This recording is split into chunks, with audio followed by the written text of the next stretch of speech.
Aujourd'hui s'ouvre à Lyon la conférence du Fonds de lutte contre le sida, la tuberculose et le paludisme qui a lieu tous les 3 ans.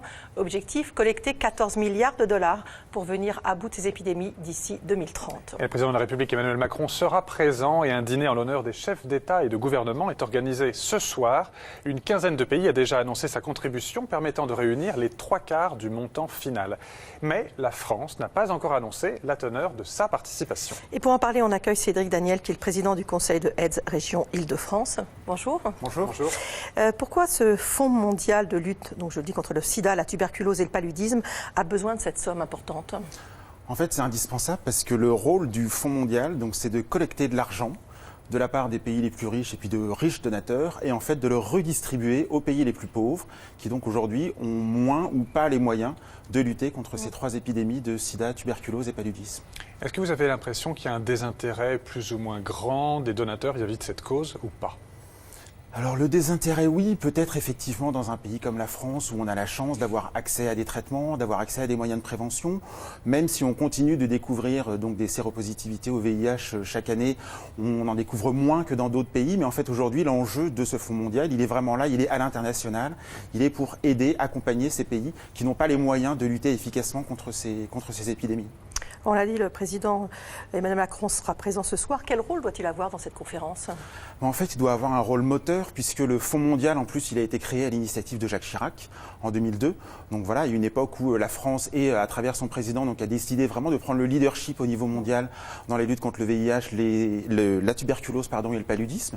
Et donc aujourd'hui, il y a une nécessité de renouveler cette volonté-là, notamment parce que la France, depuis plusieurs années, n'a pas augmenté la dotation qu'elle fait au Fonds mondial. Donc c'est vraiment pour ça que toutes les associations, les ONG se sont mobilisées pour pousser la présidence de la République directement pour que donc elle augmente sa dotation au Fonds mondial et pour qu'on arrive à mettre fin à ces épidémies, notamment je pense à l'épidémie de VIH à l'horizon de 2030 où si on ne met pas l'argent sur la table, justement, on ne donnera pas accès à tous les moyens de prévention, les traitements aux pays qui en ont besoin pour arriver à cet objectif. Alors Santé publique France vient de publier les derniers chiffres pour la France.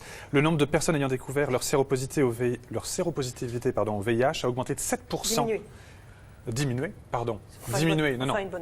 Vous allez voir pourquoi je parlais d'augmenter. C'est pas un faux lapsus. Ça a diminué de 7% en 2008 par rapport à 2017. Mais est-ce que, le dépistage doit progresser ? C'est réconfortant, mais est-ce qu'on doit de plus en plus dépister malgré tout ? Bien évidemment, en fait, le dépistage, c'est le nerf de la guerre. C'est-à-dire que plus on déploie le dépistage du VIH, plus on va découvrir donc des personnes qui vivent avec le VIH mais qui ne le savent pas, parce qu'elles ne se font pas dépister suffisamment régulièrement. Et du coup, ces personnes-là, on va pouvoir les mettre sous traitement antirétroviral. Et à la fin de la chaîne, en fait, ce qui est important, c'est qu'une fois que ces personnes sont mises sous traitement antirétroviral, le virus devient quasiment dormant dans l'organisme. On dit que la charge virale devient indétectable. Et c'est à ce moment-là, en fait, que ces personnes ne peuvent plus du tout transmettre le virus à leurs partenaires. Donc vraiment, l'enjeu, il est là, dépister, traiter et faire en sorte que la charge virale soit maîtrisée pour que l'épidémie ensuite s'éteigne d'elle-même, puisque donc les personnes ne pourront plus transmettre le virus. Alors pour se protéger, on le sait, il y a depuis peu un médicament très efficace, la PrEP, et puis bien sûr, pour la population générale, il y a le préservatif. On rappelle que désormais, il est remboursé par l'assurance maladie. Ça, c'est vraiment un moyen efficace de prévention ? Bien évidemment, c'est-à-dire qu'en fait, aujourd'hui, on dispose, notamment en France, de tous les moyens de prévention possibles et imaginables. Effectivement, l'accès aux préservatifs qui existe depuis des décennies.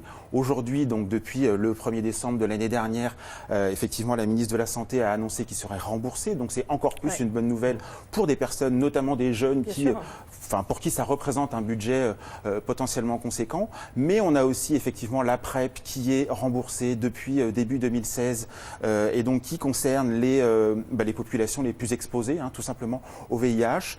Et puis aussi, comme je le disais tout à l'heure, par rapport au fait qu'une personne sous traitement antirétroviral ne transmet plus le virus. Donc l'accès au traitement reste aussi, quelque part, un moyen de prévention. Et on mesure effectivement l'importance dans ce domaine d'aider les pays les plus pauvres. Exactement. Merci beaucoup d'être venu. Merci beaucoup.